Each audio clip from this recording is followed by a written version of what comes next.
2022, I think, as everyone knows, was a very difficult year from a global perspective. I think from an Axiata point of view, our management teams, not just in corporate headquarters, but also throughout all our operating companies, really performed exceptionally well in terms of addressing those challenges, and in particular looking at ways to use the opportunities created by having those challenges around us to improve how we think about doing things and improve our efficiencies, as well as looking at basically the long-term sustainability of all our businesses.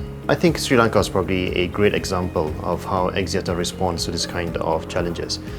Dialogue, our operations there, basically enacted Project Resilience, which is really all about finding a way to, at a micro level, manage the macro consequences basically of economic policies. Our people on the ground worked together with the government of Sri Lanka in order to basically implement technological solutions as well as services that were required to help basically not just our company but also our customers and the people we serve to overcome basically those economic challenges.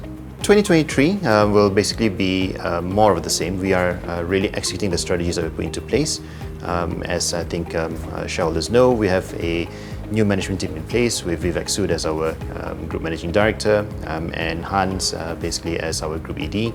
And they'll be looking at accelerating the pace of transformation from telco to techco. I think that's one of the core strategies that we're looking at. And obviously I think as well looking at key strategic plans that we can implement in each of the markets that we operate in order to either strengthen or basically to consolidate our positions in those markets. We believe as a good corporate citizen, it's our role basically to try and make sure that the right principles are upheld at all times.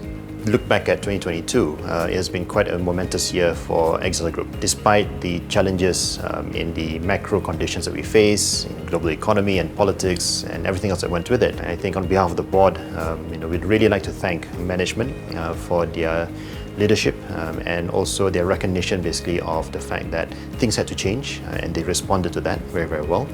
Of course, we'd like to thank our customers and our stakeholders who've been with us on this journey, and of course the shareholders as well for continuing to believe in the company and in supporting us basically in achieving our long-term strategic goals.